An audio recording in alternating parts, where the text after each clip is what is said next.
প্রতিদিনের মতো একটা রেসিপি নিয়ে আসলাম। তো আজকে আমি আটা দিয়ে গোলাপ জামুন বানাবো। তো দেরি না করে শুরু করে দেই। এই যে দেখুন, এইখানে আমি এক বাটি আটা নিয়েছি। যখনই আপনারা নেবেন একটা কিছু দিয়ে মেপে নেবেন, তাহলে সুবিধা হবে। এই আটাটা খোলা আটা দোকানের, এটা দিয়েই আমরা রুটি খাই। আর এখানে দেখুন 3 ভাগের 1 ভাগ আমি গুঁড়ো দুধ নিয়েছি, দিয়ে দেব। এখানে 1 চামচ সুজি নিয়েছি, দিয়ে দিব। একটু সামান্য লবণ নিয়েছি। আপনারা যদি লবণটা না খেতে চান মিষ্টি জিনিসে, তাহলে দেবেন না। আমি দিলাম, মিষ্টি জিনিসে একটু লবণ হলে ভালো হয়। দিয়ে দিব 1.5 চামচের মতো ঘি।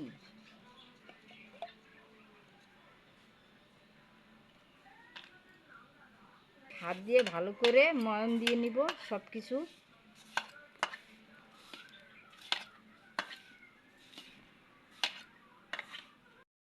আর এখানে আমি বেকিং সোডা দিতে ভুলে গিয়েছিলাম, তো এখন দিয়ে দিচ্ছি। হাত দিয়ে সব জায়গায় মিলে দিব।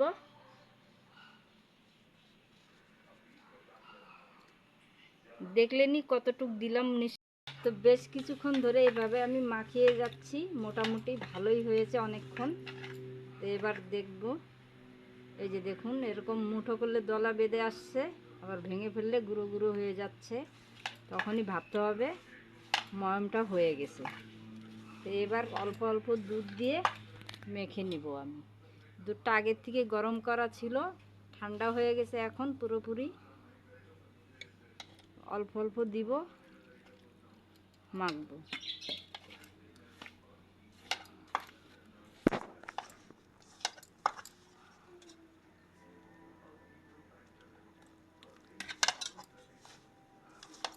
আমি অল্প অল্প দুধ দিয়ে এভাবে মেখে নিয়েছি, এই যে। তো এবার ঢাকা দিয়ে নিব, রাখবো কিছুক্ষণের জন্য। অতক্ষণ চিনির শিরাটা বানাই নিব। তো চিনির শিরার জন্যে আমি যেই বাটি মেপে আটা নিয়েছিলাম, সেই বাটি মেপেই 1 বাটি চিনি নিয়েছি।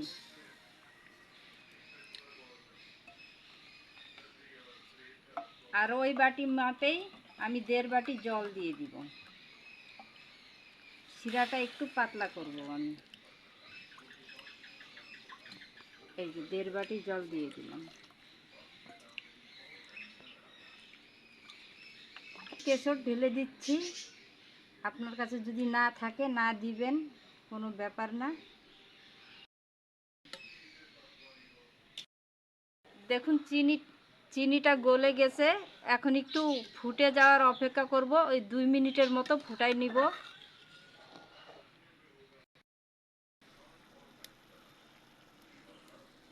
দেখুন ভালো করে ফুটে আসছে। এখানে তো আমি 1 বাটি চিনি দিয়ে রসটা তৈরি করছি।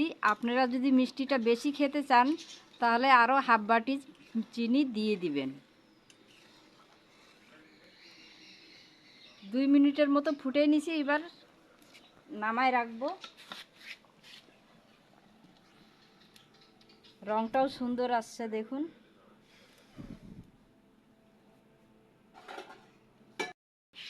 এখন ডোটা দেখে নিব।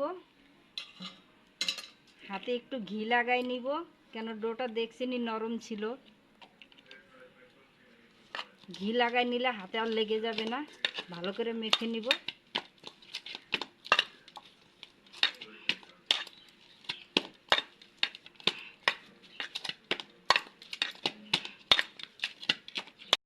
ভালো করে মেখে নিছি দেখুন। এবার এর থেকে আমি লেচি কেটে নিব। লেচিটা আপনি আপনার পছন্দ মতো কাটতে পারেন। আমি এইভাবে কেটে নিলাম। হাতে করে প্রথমে এভাবে মুট করে নিব, তারপরে এইভাবে করে নিব। এবার হাতের তলায় নিয়ে গোল করে নিব। যতটা সম্ভব অতটা গোল করব। এই যে দেখুন, একটা করে নিছি মিষ্টি। আর এই থালি একটু আমি ঘি লাগাই নিছি, যেহেতু আটা লেগে যেতে পারে অনেকক্ষণ থাকলে। ঘি লাগাই নিছি। আর একটা বানাই দেখাচ্ছি আপনাদেরকে।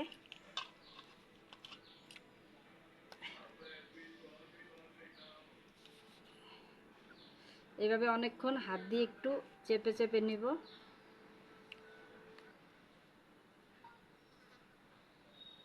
যে মুখটা বন্ধ করে দিলাম, এবার গোল করে নিব। যে আর একটা তৈরি করে নিলাম। যে দেখুন এভাবে তৈরি করে দেখাচ্ছি সবগুলো। তো দেখুন বন্ধুরা, এতগুলো বানাই নিছি। তো কয়েকটা ছোট বানাইছি, কয়েকটা বড় বানাইছি। এই যে দেখুন অনেকগুলো হয়েছে। কড়াইতে এখন সাদা তেল দিয়ে দিব।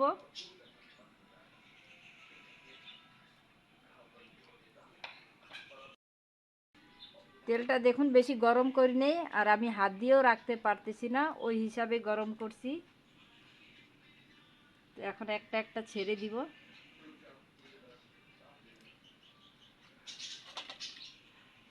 দেখতেই পারছেন তেলটা বেশি গরম হয় নাই।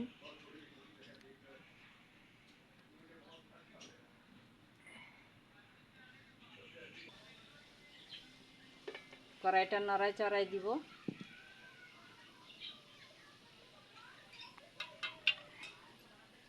একটা চামচ নিয়েছি, একটা একটা করে চামচ দিয়ে উল্টে দিব।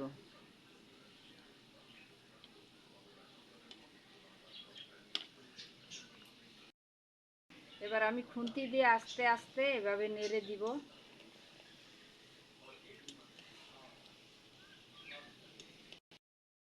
যখন কালার না আসবে ভালো মতো এভাবে নেড়েই যাব।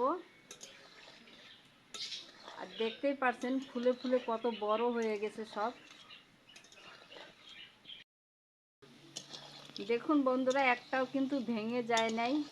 আর বন্ধুরা, আমি সবসময় বলি যারা যারা আমার ভিডিও দেখেন সবসময় অসংখ্য ধন্যবাদ জানাই।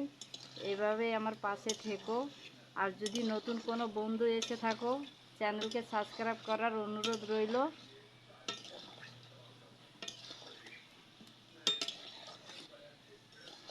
কালারটা আপনি নিজের পছন্দ মতো রাখতে পারেন, তবে আমি আরেকটু কালার করব।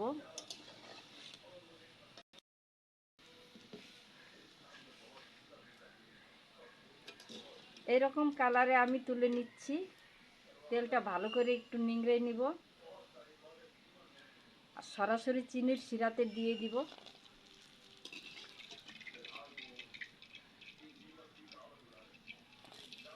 একটু এইভাবে ডুবোই দিব, নেড়ে চেড়ে আবার ঢাকা দিয়ে রেখে দিব।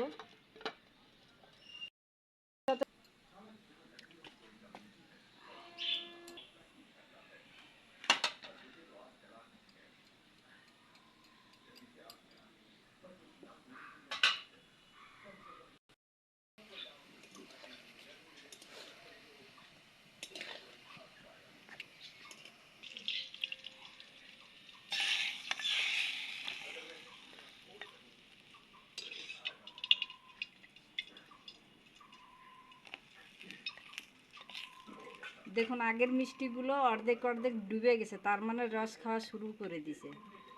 তো এগুলো একটু নাড়িয়ে চাড়িয়ে দিব। 2 মিনিটের মতো একটু জাল দিয়ে নিব। এখন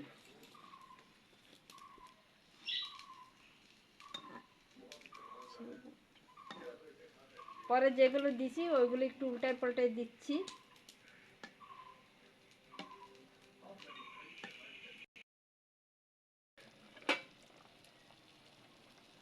দেখুন উতরায় আসছে।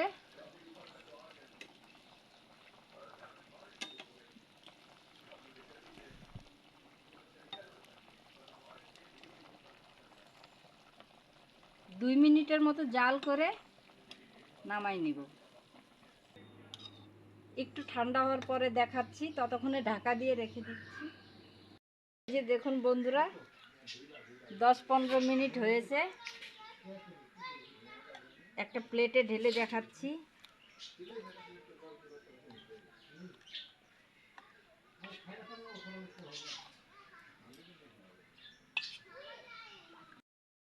দেখুন এক বাটি আটা দিয়ে এতগুলো মিষ্টি হয়েছে। এখানে কিছু আমন্ড বাদাম কুচিয়ে রেখেছি ভালো দেখার জন্যে, ছাড়াই দিচ্ছি একটু।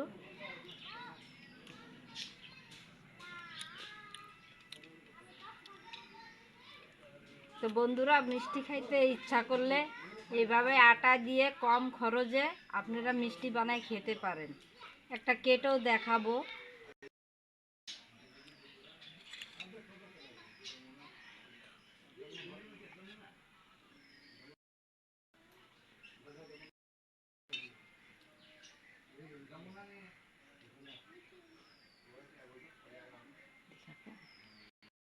বন্ধুরা, আটার মিষ্টি খেলে এইভাবে খেতে পারেন বানায়ে কম খরচে। তো আজকের আটার মিষ্টি বানানোর রেসিপিটা আপনাদের কেমন লাগলো? যদি ভালো লেগে থাকে অবশ্যই একটা লাইক দিবেন। আর যদি আপনি নতুন বন্ধু হয়ে থাকেন, চ্যানেলকে সাবস্ক্রাইব করার অনুরোধ রইল। তাহলে আজকে এই পর্যন্তই। ভালো থাকবেন, সুস্থ থাকবেন। আবার দেখা হবে অন্য কোনো ভিডিওর সঙ্গে।